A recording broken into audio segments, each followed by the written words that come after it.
हम आपके सामने सबसे प्रसिद्ध self help book the magic of thinking big, जिसे डेविड जे श्वार्ट्ज ने 1965 में लिखा है, की समरी लेकर आए हैं।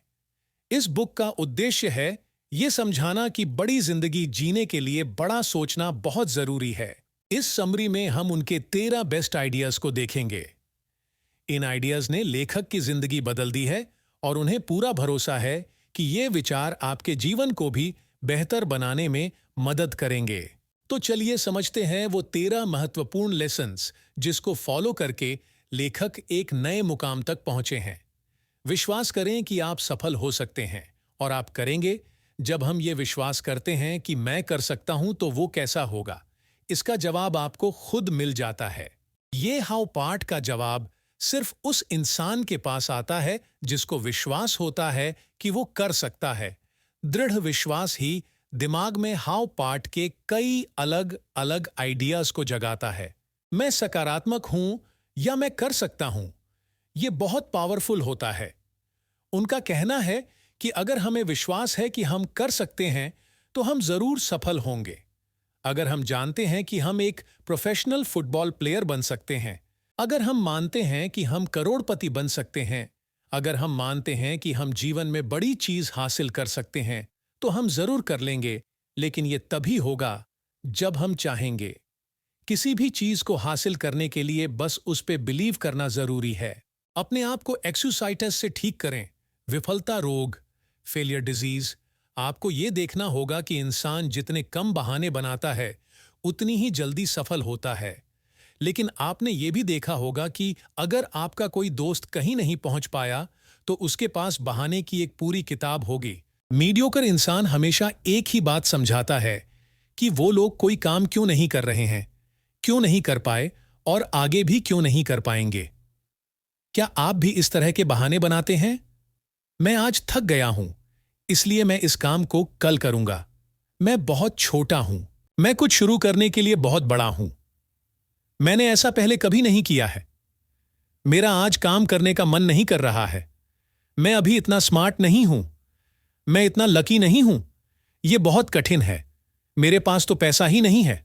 डेविड का कहना है कि एक आदमी जितना ज्यादा सफल होता है वो उतना ही कम बहाना बनाता है।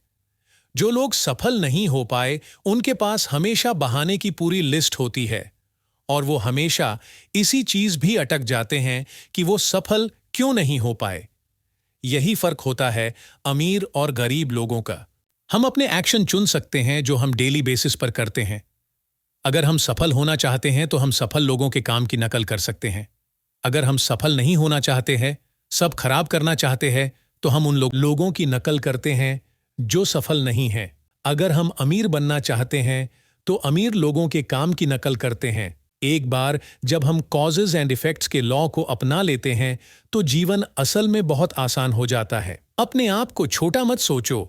बहुत से लोगों को लगता है कि वो कुछ नहीं कर सकते। वो खुद को जितना छोटा समझते हैं उतना ही छोटा देखने लगते हैं। उनके पास आत्मसम्मान बहुत कम होता है। मुझे यकीन है कि आपने कुछ लोगों को जॉब्स में हायर पोजीशन पर देखा होगा। तो क्या लगता है वो हायर पोजीशन पर क्यों हैं?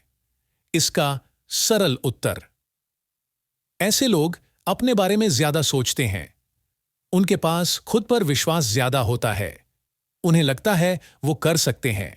वो ये भी सोचते हैं कि असल में ये काम पॉसिबल है। वो सेल्फ डिप्रेशन का शिकार नहीं होते। वो अपने आप को कभी छोटा नहीं समझते।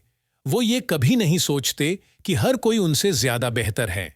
वो मानते हैं कि वो खुद महान हैं। दूसरे शब्द में कहा जाए तो वो अपने आप को कम नहीं मानते। उनकी सेल्फ एस्टीम बहुत हाई होती है।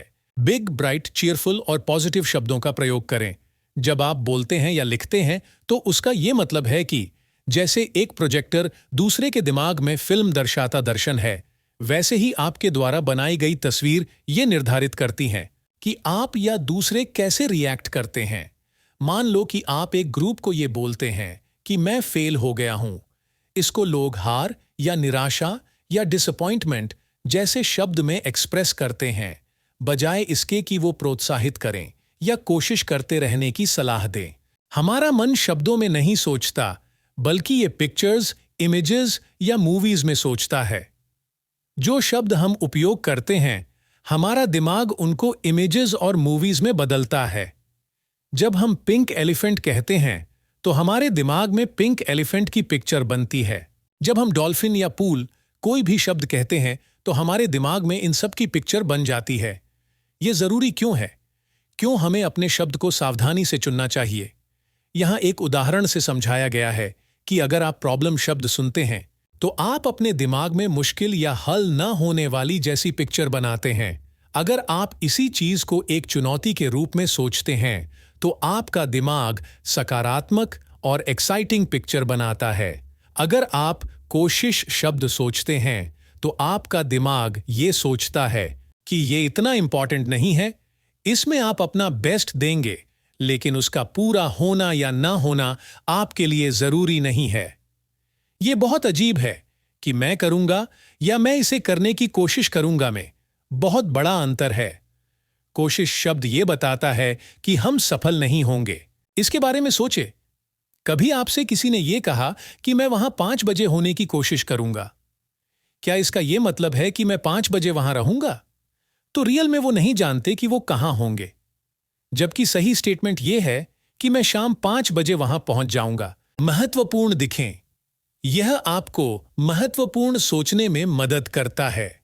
नियम याद रखिएगा, आपका रूप और आपकी पर्सनैलिटी बोलती हैं। हमेशा आप अपने बारे में अच्छा बोले। अच्छे से तैयार होना भी आपके सकारात्मक व्यक्तित्व को दिखाता है। ये लोगों को बताता है कि ये इंसान बुद्धिमान, समृद्ध और भरोसेमंद है। ऐसे इंसान पर आप भरोसा और सम्मान कर सकते हैं। जिनका हुलिया अच्छा नहीं होता या जो अच्छे से तैयार नहीं होते, उनकी पर्सनैलिटी नेगेटिव फीलिंग्स देती है। ऐसे लोग अच्छा नहीं करते, वो लापरवाह और इनएफिशिएंट होते हैं। ऐसे लोग एवरेज या उससे नीचे होते हैं। ये लोग कोई स्पेशल चीज डिजर्व नहीं करते हैं। इस तरह के लोग चारों तरफ से हार चुके होते हैं। अगर आप किसी पर अपना सच्चा या दोस्ती वाला इंप्रेशन छोड़ते हैं, तो ज्यादा चांस होता है कि आप उस इंसान से भविष्य में कांटेक्ट में आएंगे, और इसके चांस भी बढ़ जाते हैं कि वो इंसान आपके लिए पॉजिटिव फील करेगा। भले ही लोग आपके पहले न मिले हों या आपने कभी बात ना की हो, पर आपका पहनावा आपके बारे में बहुत कुछ बताता है। आपका पोस्चर, पूरी बॉडी लैंग्वेज, आपकी स्माइल, ये सब बहुत कुछ बोलती हैं। यहां पर एक कैच ये है कि आपका जो अपीयरेंस है, ये सिर्फ दूसरों की सोच को प्रभावित नहीं करता, आपकी खुद की सोच को भी प्रभावित करता है। आपकी शारीरिक उपस्थिति मानसिक उपस्थिति को प्रभाव करता है। आप बाहर से कैसे दिख रहे हैं, ये इस चीज को बताता है कि आप अंदर से कैसा सोच रहे हैं।